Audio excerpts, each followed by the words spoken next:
I'm doing okay, like Oklahoma. I got pulled over by a cop once in Oklahoma.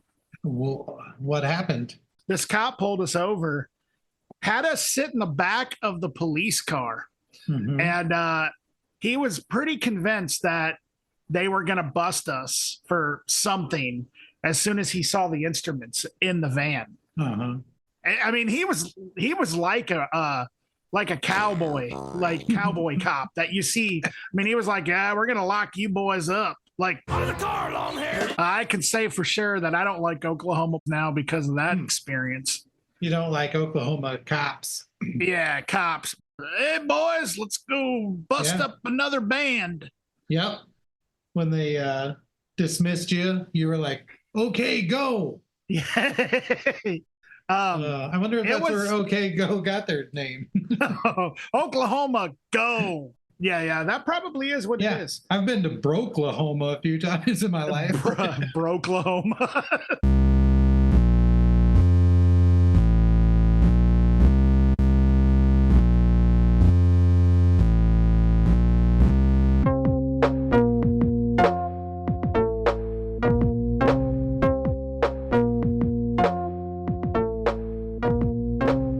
Citizens of Earth, welcome to Accelerativ Thrust. I'm Dan. And I'm Erik.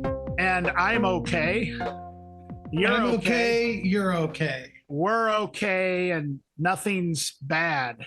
Well, I don't know about all that, but we're okay. Well, right I was trying to. We're right now. I was trying to think of there's an MXPX song called "I'm Okay, You're Okay," and I don't think that the following lyrics are nothing's bad, but anyway, I was trying to think of it, and then I ended up going into sorry. Yeah. So yeah.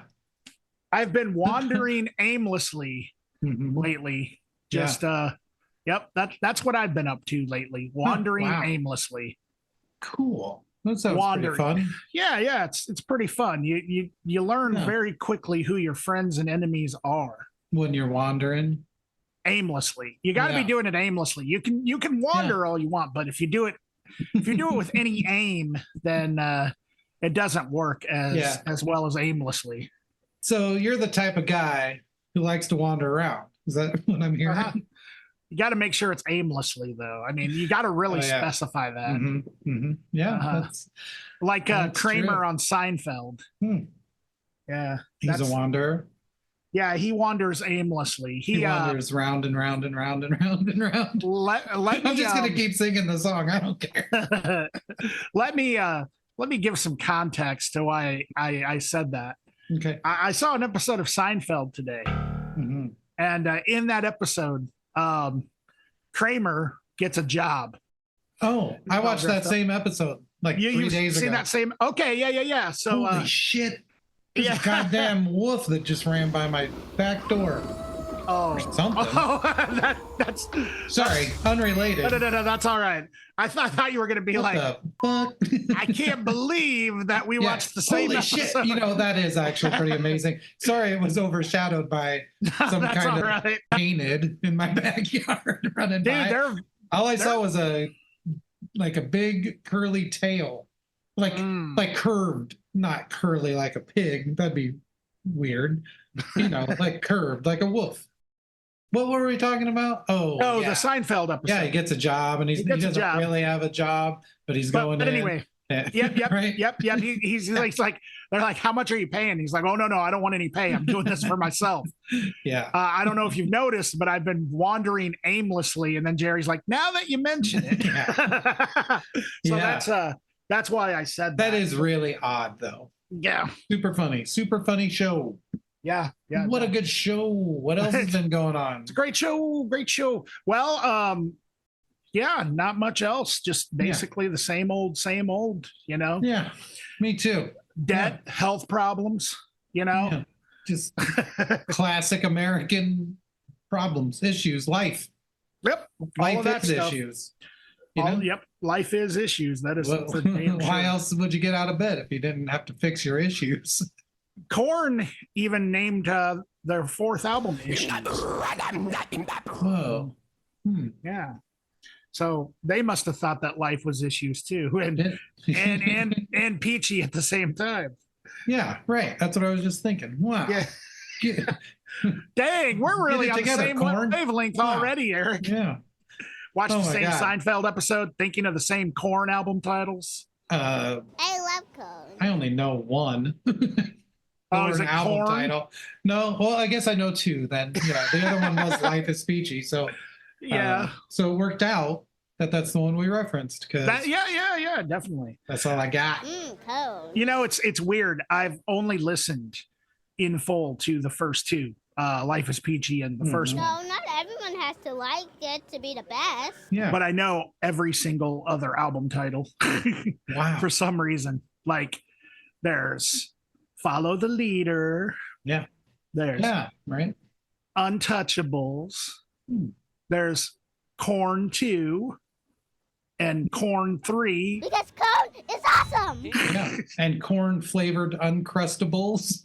Korn Uncrustables. Yeah, isn't that one of the albums you just said? Uncrustables. Is that the peanut butter and jelly sort of like and fusion thing? Yeah, a little life hack here for y'all. Toast them. I'm not kidding. It'll change your life, but give it a couple seconds to cool off because that hot jelly will burn the shit out of your face. So 2 life hacks. Toast your own Uncrustables and let them cool down a little bit. Pretty good. Yeah, this is important shit. I mean, I'm glad we recorded this episode tonight. Absolutely. I'm sure that they sell them in Iowa and Oklahoma. Mm-hmm. I don't know. Does Uncrustables still exist, or is it one of those? Yeah. Oh, they do. Okay. Oh, sounds like you sounds like you know this, Erik. Well, yeah. It's a hiking thing. It's a hike hack.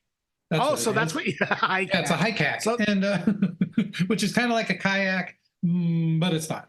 You can have a kayak hike hack though, if you wanted. Wow! But no, you put a frozen Uncrustable in your pack, and then by the time you're ready to eat on your hike, it's ready to go. It's awesome. Yeah, I mean it sounds delicious. Yeah. I mean, it's so that peanut is butter a and jelly backpack hike hack. Backpack hike hack. It's better than my Ipecac hike hack. Which just means you barf all over. Wow. So let me get this straight. You drink some Ipecac and then you throw up. Yeah. Okay. Yeah, into your backpack. Into your backpack. Right. And what you're throwing up, of course, is the Uncrustable because you just ate it. Right. And you drank some Ipecac while hitting a high cack. You got it. Okay, gotcha. Pretty straightforward. Yeah, this is take notes, listeners, because this is we're gonna test you on the next episode. Oh my god. I already am sick of us right now. We got a lot to get to today. We got important business, and that's not a joke. Actually, this is important because it is, in fact, we're going to be celebrating for the second year on this podcast a very important music festival called Mission Creek Festival in Iowa City. Right. Yeah. Once again, I can talk a little bit about it, just a little. Yeah. You know what? Here's the deal. I'm going to talk about Mission Creek for just a minute, and then I'm going to segue into something else that recently happened in Iowa City, and it's important. And so I'll get to that in a second too. But Mission Creek started in 2006 by Andre Perry and Tanner Illingworth. And basically they've been bringing really eclectic, cool, impressive level bands to Iowa City since then. And the idea basically is that the shows are held all around basically the downtown area so that they're all kind of close. And it is super fun, and it basically turns into like a music crawl instead of like a bar crawl. It's like you can go see one show and then hop over to another venue and see another show, or you can check out one band at one show and go to another place. It's like seriously one of the most fun things that I've experienced in this town, and I've been here for quite a while. My favorite show that I've seen lots of cool bands. But the one that really stands out to me happened in the 2018 Mission Creek Festival, for a couple reasons. Black Moth Super Rainbow is one of my favorite bands of all time. They don't play out very much. They're anonymous. And so that doesn't really lead to them playing shows a lot. And it was the last show I got to see with my friend Sean. And it's mind-blowing. I can't even actually differentiate that experience from a dream. Like, that's how much it transported me. And I think everyone that goes to Mission Creek probably has had some situation like that. We're at a show where they're just like, I can't believe what's happening right now. So that's super, super cool. The other side of this is in 2009, Chris Wersema got involved in Mission Creek and definitely expanded sort of the circumference of what kind of bands were on the bill. And he brought in a lot of just outrageously cool stuff. But last week, Chris passed away. I'll just talk about him for a second, because to be honest, I think we were friends, but I wasn't crazy close to him. I know a lot of people were much closer to him, so I don't want to present my ideas as like I know everything about him, because I didn't. But we did know each other and we were friends. He was an amazing person. Honestly, just sort of the absolute center of the Iowa City music scene, like just the core. Like, so he was so integral to the scene that I'm not exactly sure what we're gonna do now, but we'll figure it out. I think everyone just has to work a little bit harder to make things happen and support each other a lot. And he just, I don't know, he worked really hard and selflessly to bring amazing, interesting, and rare music to our town. Things that honestly we didn't deserve to see, is how I would put it. Pretty mind-blowing. He has been booking shows and playing shows here since 2006. So if you are a musician who's played shows or gone to shows in Iowa City, basically in the last 20 years, Chris has impacted your life. So, and on a personal note, he always validated my art. He hired me to do flyers for the Mill a long time ago. He wrote the only review for my album, and it was a beautiful, validating review. And just he would talk to anyone. He talked to me, and I always felt like he really was hearing my ideas about music and art, and it's just a huge loss. I always wanted him to be a guest on this podcast, but I honestly thought he was too big of a get for us, for our rinky-dink ass show. And I still think that that this is too small of a show for him to have been on, but I wish I would have asked him anyway. And my thoughts go out to all of his friends and family and everyone in the scene. And, we'll get through it, and it's just going to be difficult for a while. So that's all I really have to say about it. Yeah. Rest in peace too, Chris. It's, it's really, really tragic. I didn't know Chris, but I can tell just from the outpouring of reactions to his death that he certainly did impact the Iowa City music scene. And I know that he was a big part of the Feed Me Weird Things. I didn't even bring that up. Feed Me Weird Things, like that series of shows, and then the Feast Festival are just outrageous. The level of bands that and acts that he brought here is just unbelievable. Yep. But let's get back to Mission Creek. So how this works is this is how we did it last year, and I swear I thought I had different ideas of how to make it better, but I forgot those ideas. So we're going to follow the same format that we did, which is basically both of us are going to pick more of what would be considered a national act. And then we're both going to pick one, what would probably be considered more of a local act. I think that gives kind of a nice spectrum of what kind of things are happening here and who's involved. And so, yeah. So we're going to have 4 reviews. Usually we have 3, not that much different. I think you can, it probably won't be any longer, so it shouldn't really matter. Yeah, no. But yeah, so let's get started. Come on, everybody. It's Mission Creek time. Well, let's go ahead and do it. So I just want to preface this by saying, do not sleep on any of the other acts that are playing Mission Creek. I looked at the lineup, and there's a lot of really, really cool stuff that is going to be coming to Mission Creek this year. So much so that I actually had a little bit of trouble picking out who I was going to pick out. But it also wasn't that hard, because the national act that I picked is actually somebody who I've been listening to for quite a while now, off and on, and that is the Osees, who are a band founded by John Dwyer from San Francisco. They are now based in LA. It started out as a solo project of John's, but eventually it became sort of like a Queens of the Stone Age or Today Is the Day, not in sound, but the way that they rotate members kind of with every album.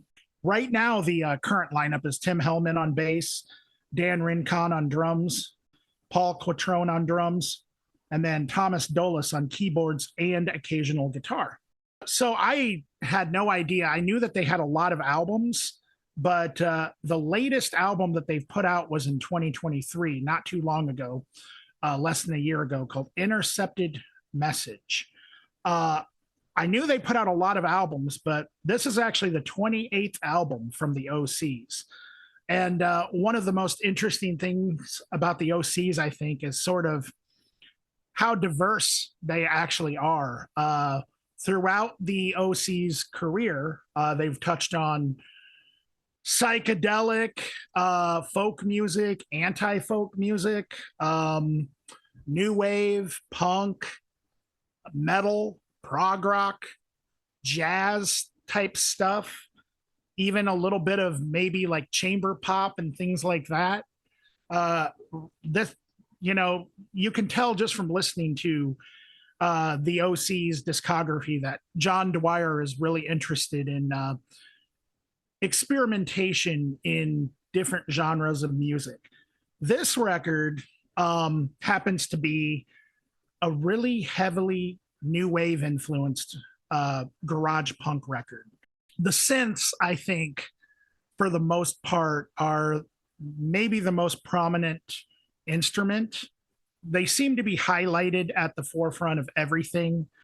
The vocals are kind of like, I would say, like John Dwyer's sort of trademark, kind of choppy, almost yelled vocals, and then with a lot of effects on them. Sometimes it seems purposely sort of buried in the mix so that the music kind of just comes to the forefront. Sometimes there's a lot of, it's definitely not a jammy record by any sense. It definitely is very controlled, but I do think that there's a lot of krautrock influence here. And the songs are often repetitive, but there's a lot of different sounds that sort of keep appearing. Like there's sort of like this buildup of the repetition, if you will. Yeah, a lot of really cool ambient sounds. I think that the production is really cool.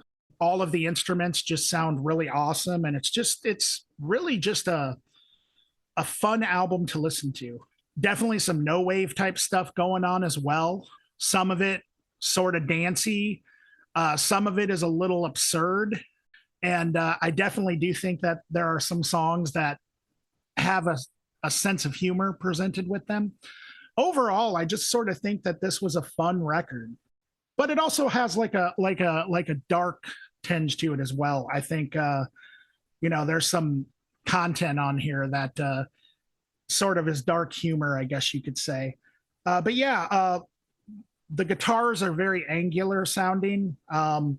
Sometimes they're not necessarily playing notes, but just sort of making sounds and screeches over top of the bass, which is a trademark of no wave. So that's where I definitely think that comes from. And yeah, just overall, I don't really have much more to say about it other than I really, really just enjoyed this record. And I think if you like the Osees, you'll really like this record. Some of the stuff it reminded me of, Six Finger Satellite, Brainiac, and Liars for sure. A little bit of Talking Heads, definitely Tubeway Army. Huge influence from Tubeway Army, I heard. Wall of Voodoo, Ty Segall, CIA. Yeah, just overall, I thought that this was a really, really fun, like I said, new wave garage rock record. What did you think, Erik? Yeah, so, I thought I knew what the Osees sounded like. I haven't listened to too much, but I'm familiar. This wasn't what I thought the Osees sounded like. It was really different, but I liked it. I think the elements that I thought the Osees had were still there. Very garage punk, psych, tons of effects, all that kind of stuff. And so all that was there, but it was also, like Dan said, synthy, super new / no wavy. I even thought there was some like disco-y dance punk involved, honestly. But it was really cool. I'm trying not to just blow through this review because honestly, I think if you describe what it is, then you've kind of described what it is and what it sounds like. It's very angular, sparse, energetic, wild. Yeah, synthy, no wave dance punk stuff. But yeah, I really enjoyed it. And I think the songs are really cool, really smart arrangements. That sparseness that I spoke of. Like I said, what I've heard of the Osees, I thought was very dense and layered and just, really psych-laden reverbs, delays, all that crazy stuff. And this has some of that, but the parts are really separated and really, really come through and are like strong. I don't know exactly how to say that. You hear everything. Nothing's buried, really. The vocals sometimes, but as far as the music goes, this is really crisp and cutting, and not as like psyche as as the IOC stuff that I've heard. But yeah, the performances are really cool. I don't have a single bad thing to say about it. I really enjoyed it. But yeah, from what I've heard of the Osees before this record, I would say, even if you think you know what the Osees sound like, you should check this record out because I felt it was really different. But yeah, I have a different list for fans of or things that reminded me of. I don't think it's that different at its core, but the bands are different. So, if you like the stuff Dan said, you'd probably like it. And if you like the stuff I say, you'll probably like it. But I thought it had a very deep Cars feel to it, like really like kind of aping the Cars at some points. I think there was a lot of the same sounds that Jay Retard uses. I would not say that this was influenced by that, but maybe shared the same influences as. Gang of Four, The Faint, Cherry Cheeks, and that sort of disco-y element, kind of like Hot Heat, But yeah, I thought it was really, really cool. Got to mention the cover art is sick. I usually don't talk about cover art, but I think I will talk about cover art on at least 2 of these records today. Yeah, I thought it was really cool. And I don't know what else to say about it. So yeah, the Osees, Intercepted Message.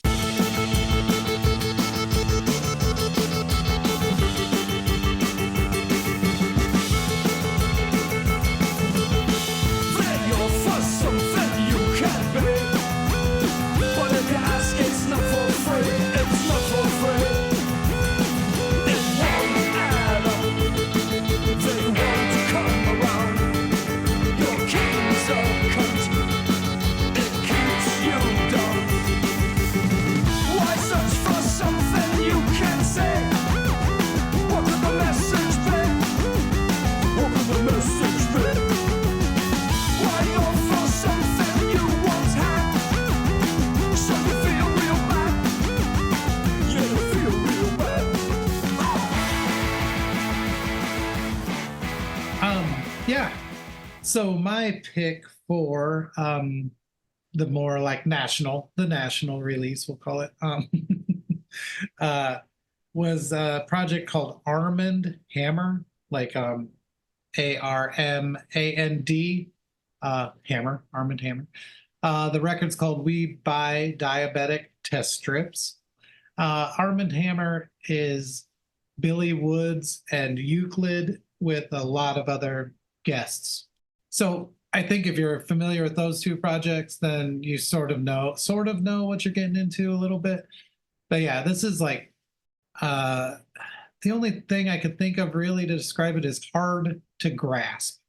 Hip hop, I would say it's glitchy, but I don't mean glitchy like brain dance stuff, like Aphex Twin or something. Not that kind of glitch. Glitchy like made wrong, like it has glitches, you know. And what I mean by that is the samples make very little sense. Like they really don't a lot of the time. I think as the record goes on, those samples sort of shape up and the songs do sort of take on a little bit more of a standard form, but not completely. It's just a little more accessible. But yeah, the timing of the samples and the drums for the most part are just like ignored, but like perfectly ignored. Like it's really fun to listen to, but like I said, really hard to understand. And this is the weirdest part of this record for me. It has a lot of sounds that make you sort of question your reality. So let me explain. When you're listening to this, there's all kinds of things happening in the music that make you like take your earbud out and go, what the fuck's going on? Because there'll be like doorbells or like Siri talking or like just sounds that happen in our modern lives, you know? And it's really disorienting. Like, and I really loved it. Like they totally tricked me a couple times. And I love it. I don't think that was the intent, was to like trick people. I really think it was to like disorient people. And I think they accomplished that really well. The rapping is great. The lyrics are deep, yet kind of clever and funny too. So you kind of get the best of both worlds there. Like there's not a lot of posturing and bragging and violence and things like that. But it's not all silly either. But yeah, there are crazy effects added to everything. Like every single sound has been altered by adding effects. So there's like pitch shifting and delays and reverbs. Things are chopped. And this applies to the vocals too. Like the vocals, there might be like a really high pitched counterpoint in the rap. I mean, like chipmunk level, you know, or like equally as low, you know, like a giant talking or something like, and just vocoder, pitch shifting. It's all really crazy stuff. Delay coming on certain words, you know, to emphasize that, and just kind of spiraling the feedback out of control on that delay. Really, really wild. Like about to fall apart pretty much the whole time. But somehow it's still kind of funky and soulful, and some of the samples are kind of jazzy, but they're really, yeah, just chopped up, strange. I do have to say the closing track is called Dove, and it really breaks away from what the rest of the record has been, and it's a really cool closer for this album. It's kind of a bit of a reprieve after all the chaos you've just endured.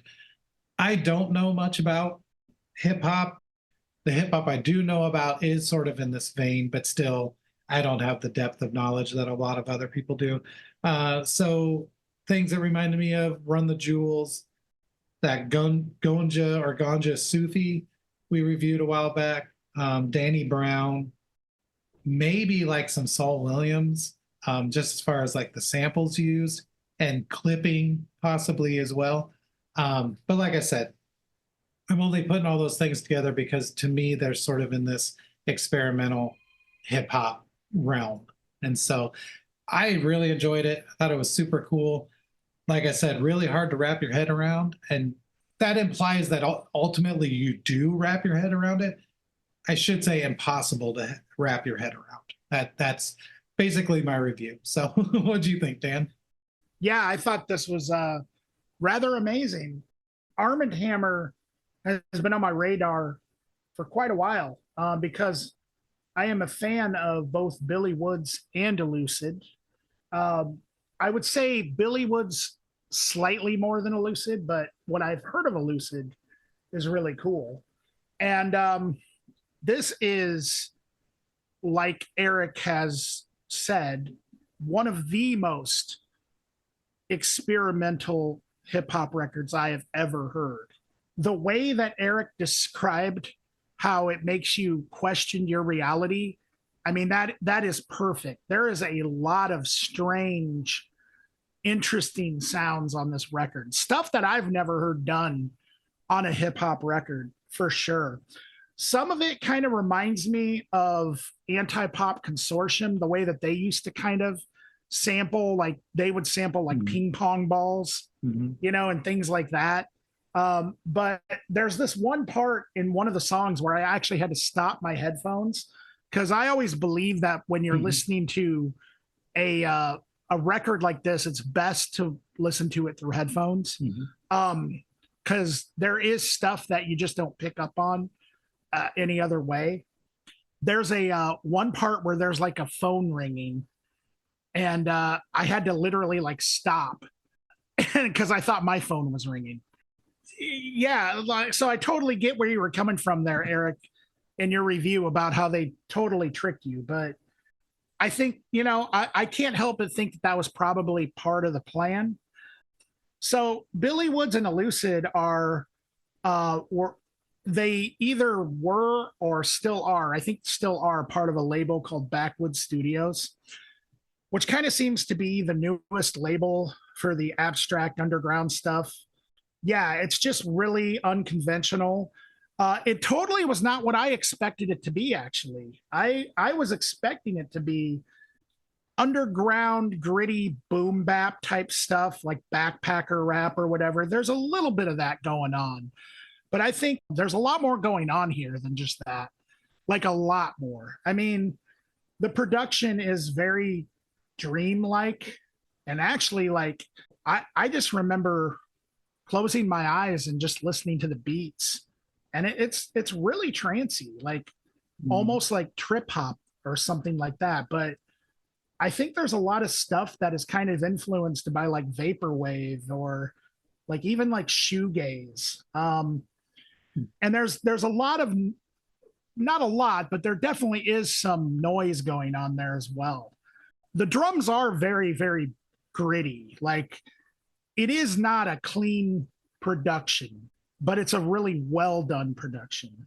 And I think it communicates exactly what it's supposed to with the production. Definitely is kind of in the vein of sort of lo-fi, but not really lo-fi. I think it kind of is just sort of the evolution from, you know, something like maybe Cannibal Ox or something in like, you know, 10 years ago or something like that. Just there's a lot. It's a very dense record, but you can really sort of, it's also relatable, I think.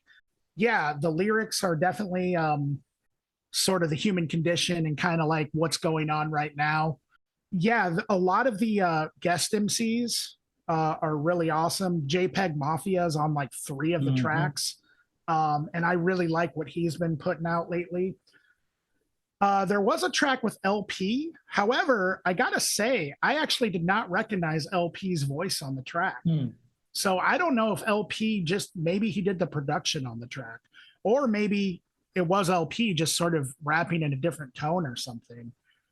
Pierre of Soul Glow is on this record. Nice. So, I mean, that's awesome. And then there was a few others. I can't remember who they were at the moment, but yeah, the MCs, I mean, Billy Woods and Elucid, they're kind of veterans at this point. I mean, I think both of them have been around since the early 2000s. And it seems like they're kind of now getting their getting some recognition. And I think that's awesome. And I think Backwoods Studios has really helped that.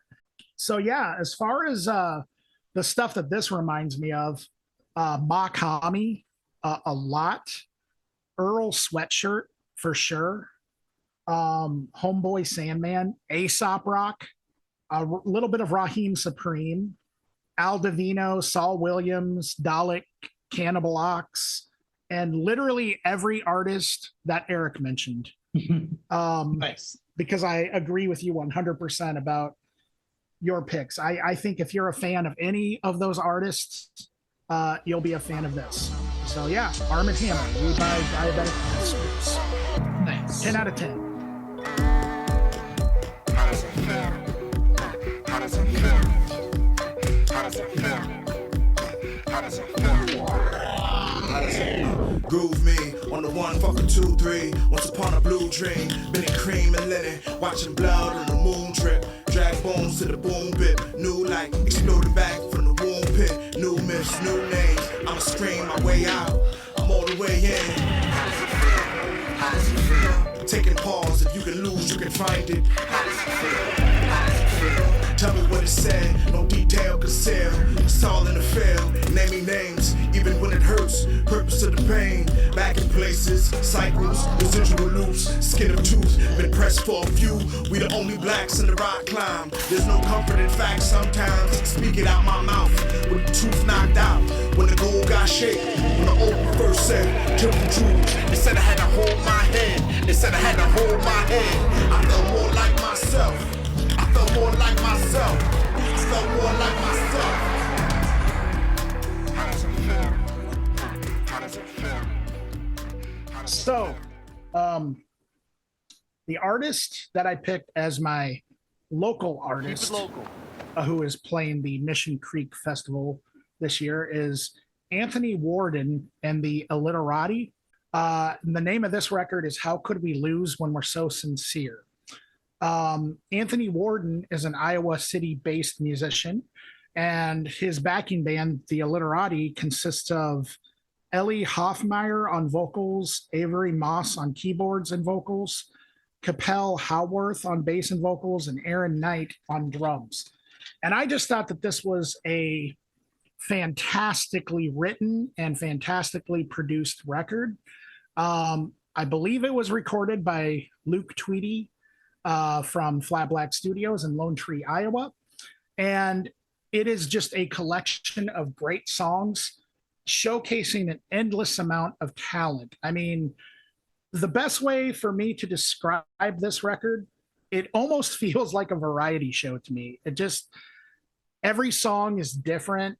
And every song has like just a cast of musicians that you can just tell know their instrument just in and out. And it just, I don't know, it blew me away. Both Anthony and Ellie have amazing voices. Ellie actually sings the first track, and it's kind of almost like a soul number, and she just kills it. Anthony has just this really great sort of indie rock style voice. I know that that's a very general way to describe it, but I think he's just got great range. It touches on so many different genres like soul, R&B, indie rock, folk rock, new wave, a little bit of glam, a little bit of electronica, Americana, but it all is just so connected in this stew of musicality. And the content of the lyrics also, I think, just really explores what it's like to be alive. I think, I found myself singing along to a couple of the songs by the time they were over. Now, this record was released in 2021, so this is the latest record that Anthony Worden has put out, but he does have a new record dropping sometime soon. So I kind of wonder if that's going to be sort of in conjunction with Mission Creek, but stay tuned for that. But yeah, just overall, really, really enjoyable listen. And kind of like how I talked about how Squeeze was sort of like a master class in songwriting. That's how I would describe this as well. I just really think it was that good. Now, the difficult part for me was thinking of stuff that it reminded me of. And so some of these, I guess you could say it kind of reminded me more of maybe the aesthetic more than the actual sound. But the Beatles, I think it would be fair to say that that was a huge influence on a lot of this stuff. REM, the Shins, the Beach Boys, Fiona Apple. But then like some of the more dancey stuff or like glam stuff like reminded me of like, I don't know, Simple Minds or Tears for Fears, maybe a little bit of David Bowie. I think there also was kind of an Elvis Costello influence kind of going on here as well. But yeah, overall, I really, really enjoyed this record. What did you think, Erik? Yeah, Anthony Worden. I liked this a lot. I unfortunately don't know Anthony Worden very well, or the members of the band, as far as I know. I think I bought a jazz chorus amp from Anthony Worden once. But we didn't get too close, during that transaction. But anyway, I really liked it. It was modern, yet like nostalgic. And I also said it was really glammy, which is weird. Indie, super soul tinged in some places, very much. And then a big dose of yacht rock, in my opinion, too. But all of those things, yeah, they really kind of harken back to a different time. Really, like Dan said, solid performances all around. The great drums, guitar, keys, especially electric piano. That's sort of where that yacht rock feel comes from for me. Saxophone. There's a big old French horn in one song that I thought was beautiful. That specifically reminded me maybe of like parts of the Air Moon Safari record where they put some big French horns in. Anyway, the vocals are really cool. Many different vocalists. A lot of the time taking like a solo role in the songs. Sometimes they sing together as well, but you really get some nice spotlights on the vocals. But yeah, it really was nostalgic to me, but at the same time, a really forward thinking record. And it felt like a new take on old ideas. And I thought that was really cool. My Exploding Plastic Heart is Sweeter Than Reason is a song that is really cool. It goes through about 10 different styles of music, which to me sort of like a singular example of how eclectic this project is. Like this one song sort of encapsulates that level of, diversity and what they're presenting. I thought it was really cool. Yeah, definitely check it out. I honestly think you'll like it. And to which degree sort of depends on how much you like the styles of music they sort of take on. But they couldn't have done it better.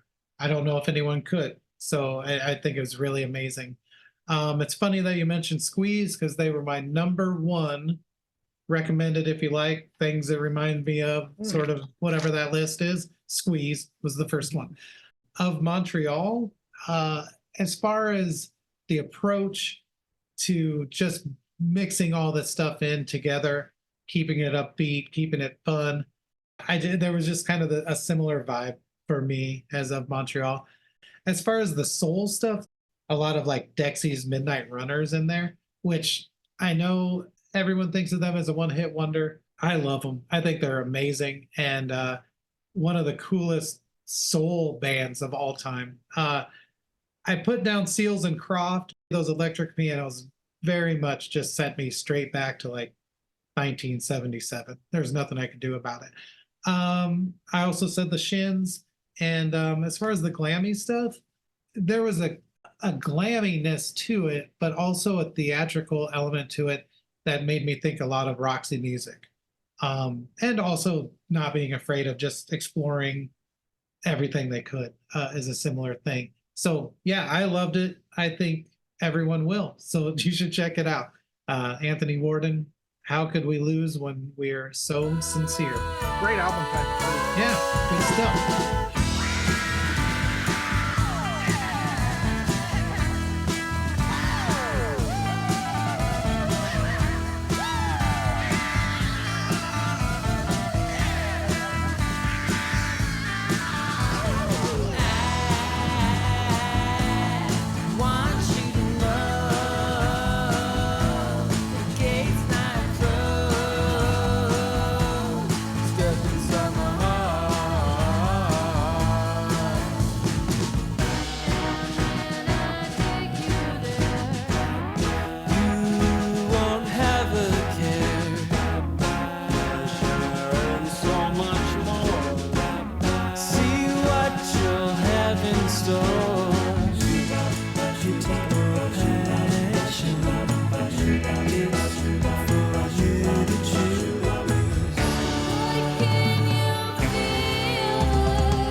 Yeah, so for my local pick, I picked a group called 24thankyou, and that's one word. I mean, two numbers and two words, but they're all crammed together. 24thankyou. And the title is Everything I Was, Burning Slow. This was cool. This was like kind of a big surprise for me because I had never heard 24thankyou. I don't think I know the members, who happen to be Emma Parker, Ethan Trow, Michael Milena, Scott Griffin, and Nick Wilkins. Sorry if I messed your names up. But yeah, I just had no idea people were making this kind of music in town and making it so well. I mean, it just is really amazing stuff. I think most, if not all, of everyone is from Iowa City, but definitely from Iowa. Super chill, atmospheric, creative, smart, unrelentingly interesting and enjoyable. I did say, you know, that it's chill and atmospheric, but I don't want you to think it's like ambient music, because it's not.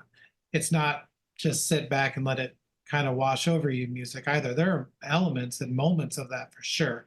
But overall, I think it's just like a really seamless blend of like alt folk, maybe electronic, hyper pop, dream pop, chill wave, like all kinds of like thoroughly modern things are represented here, but it's presented in a way that it just feels, it doesn't feel like a group trying to be modern. They just are. You can tell when people are trying to be something, and I don't get that from this. I think this feels very, very true to what it is.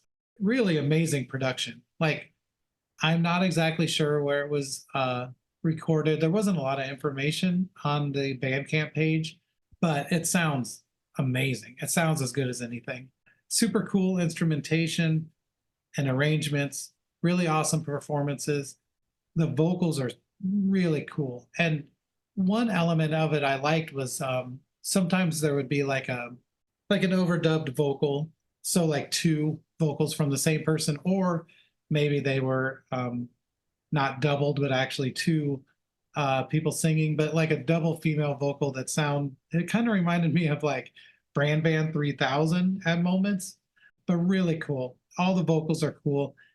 They use a full spectrum of like guitar sounds, what guitars can sound like. There's kind of like overblown rock guitars at moments, very small moments, but then there's a lot of acoustic guitar, a lot of slide guitar, which is overwhelmingly ignored in a lot of music. And I think it's a really useful and cool sound, and I think it's great on here.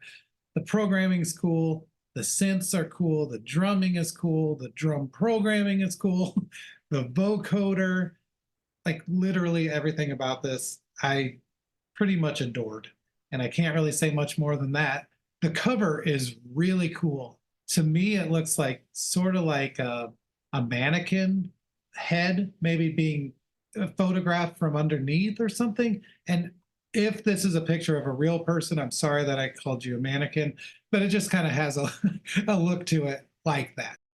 As far as things that reminded me of, Washed Out, Beach House, The Chromatics, Black Moth, Super Rainbow, as far as like the synth worship involved here.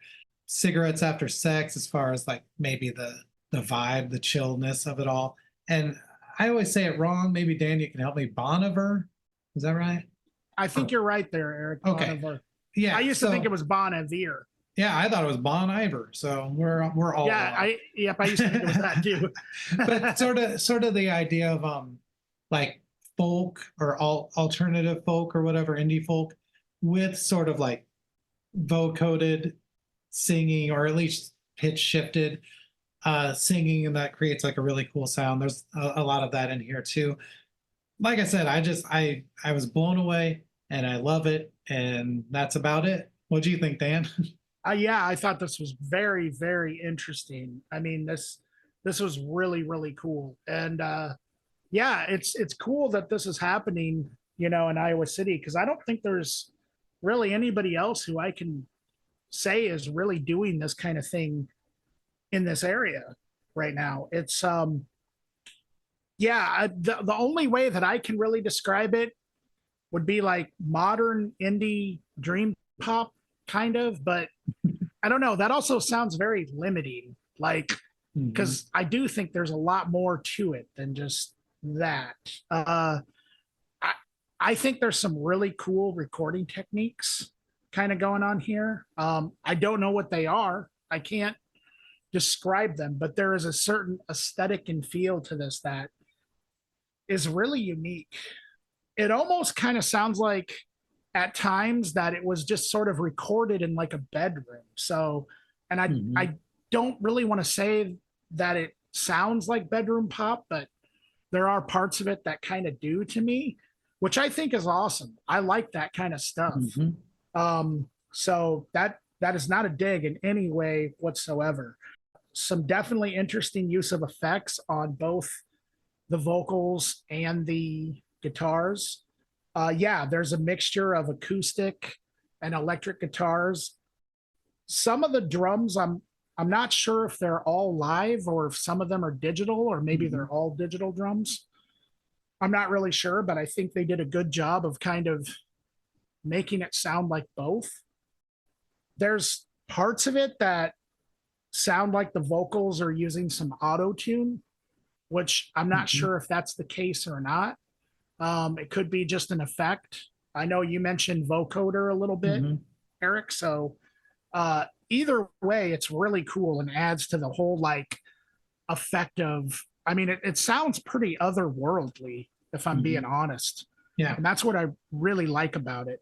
Some of it even reminds me of, like, I wouldn't necessarily think that it would be out of place next to some of the sort of top 40 pop that's kind of going on these days as well, to be honest. I mean, and that's because I think it's that good, that it stands up to, and I'm not really a huge fan of top 40 pop, but I mean, I think this stuff could actually, would actually be better than that, to be honest with you, like if it was on the radio.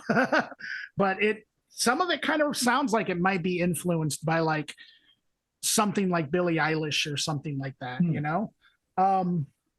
but definitely not overall. But I do think the keyboard parts are really, really cool. And I really like the singer's voice. It's just fantastic stuff. The stuff that this really reminded me of, Water From Your Eyes, quite a bit. I would say maybe a little bit of Cat Power. Definitely the Chromatics, for sure. That's actually one of the first things that came to mind. Galaxy 500. This next one is going to sound maybe a little weird, but I do think that there's a huge hip hop influence on this as well. I hear like some of the production of Brockhampton on here a little bit. Beach House, Beck, and the Flaming Lips, especially like the later, more abstract flaming lips, like something from like the era of like embryonic or the Terror or something like that. But yeah, overall, this is just really, really great stuff. And I look forward to hearing more from this band. I hope that they put out some more stuff.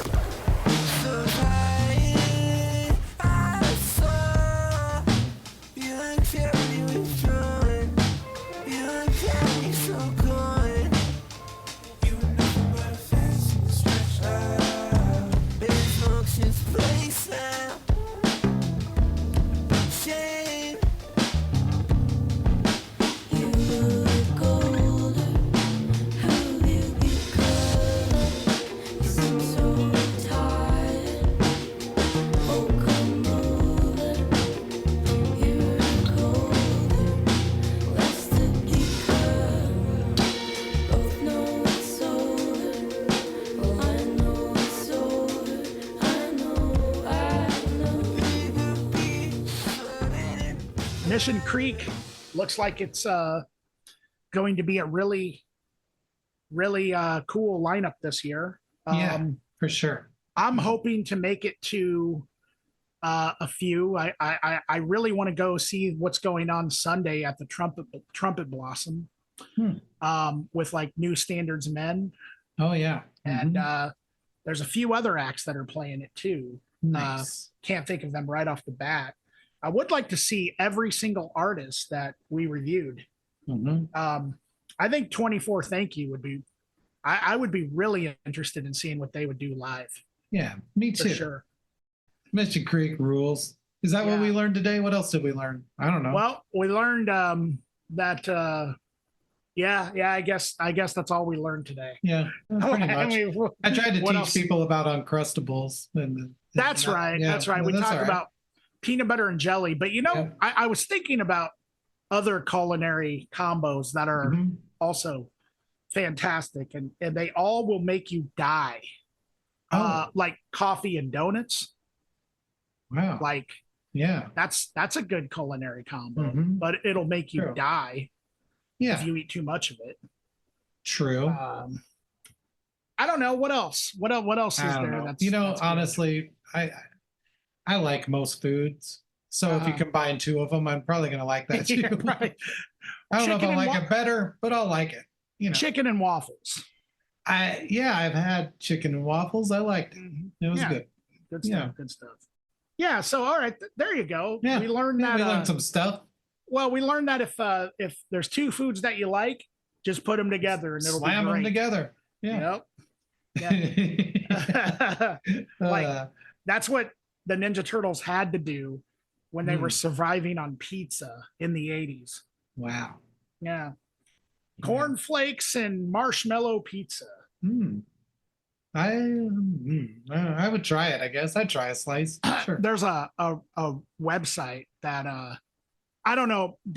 I mean, I don't know if you know this or not, Eric, because you probably weren't really watching the Ninja Turtles, when it came out. By the time that it came out. But they used to always have weird pizza toppings. I don't know if you remember that or not. But anyway, there's a website or a YouTube channel where this guy actually went through every episode and he made every pizza that the Ninja Turtles ever made. Wow. Yeah. And he loved them all. Oh, I'm sure he loved every single one of them. I'm sure that he loved the sardines and hot fudge pizza that he had to make. At my work, people have like sea salt, dark chocolate. I think it's probably similar, right?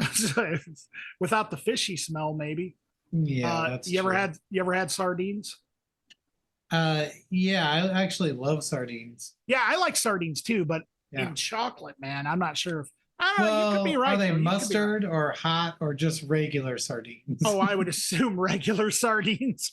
I mean, I don't know. I'd try it. Actually, I don't know. I just thought about it. I almost barfed. I was gonna say maybe not. I mean, you could be right. Like, for example, chocolate covered potato chips are actually not that bad. Well, actually, what happened was I was thinking about like a sardine dipped in some chocolate or whatever, and that seemed okay. But then I Okay. thought about them blended together, and then that was gross. On That a was- pizza with tomato sauce too is Yeah, it's a little too much. I mean, I understand sardines on a cracker. That's Mhm. pretty damn good. Like I especially like them on the Triscuits. Hmm. Those are pretty Yeah, good. But I can see that. I used to not like anchovies, and I actually love anchovies now. I don't like them up to You don't this like point. anchovies? But I'll keep trying them. I give more chances to things I hate than things I like. Like, Yeah, me too. I've seen, like, I really liked, I don't know what movie, like Sorry to Bother You. That was a movie I really liked. Mhm. I've seen it twice. But Saw, which I hate, Mhm. I've seen like 15 times because I just keep trying. I'm like, is this good? Why does everyone think this is good? And I can never like it. But I'm so glad that you don't like Saw, Eric, because I also am a huge Saw hater. One movie that I don't like to this day is Child's Play. I'm not a fan of Chucky. Yeah, he's kind of a bad person. Yeah, well, like for real. Yeah. Well, definitely. the guy that possessed the good guy's doll and became Chucky. Yes. That guy he's like a killer or something. Like he's really a bad guy. He says really, I don't know, misogynistic things, and he's really horrible just like things. he's just really. I don't know how you can like him except that he's in this little doll body, and that makes it funny or whatever. But Right. yeah, he just seems like kind of an ass. Yeah, well, besides all the killing, Yeah, that's true. All the killing and everything. I mean, that's acceptable at least. Right. Well, I mean, yeah, not really a reflection of what kind of person you are. Yeah, no, not at all. Like you can be a good guy and be a murderer, right? I mean, it depends. I mean, every murderer probably thinks they're right. They're doing the right thing. Oh Yeah, man! yeah, Wow. there's a What lot did of we things. learn today? Murderers are all right. Sympathy for the murder. Yeah. Yeah. Oh my God. Okay, so go to Mission Creek. Go to Creek is Mission gonna be Creek. Fun. That's what we need to learn today. We Yeah. need to learn support the local scenes. Yeah. Support Stuff the like local that. scenes, not murderous. Not dolls. murderous dolls. Right. That's especially classic. Chucky. I mean, that's not even something we should have to say on the show. No, Everyone yeah, should definitely already not. know that. You blew it. Yeah. You blew it.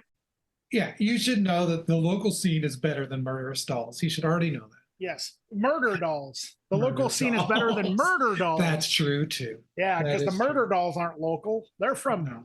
all kinds of places, like Oh my God. wherever that dude from Slipknot is from. But anyway, Wait, he oh is my local. God. He's from Iowa. Oh, geez. I am sorry, Iowa scene. Yeah. Support your local scene, even if they're murderous dolls. That's yeah, what even we've if been they're- trying to say. Even if they're murder yeah. dolls. Oh my God. All right, we need to get out of here. Yeah. Jeez. Okay, bye. Okay, bye.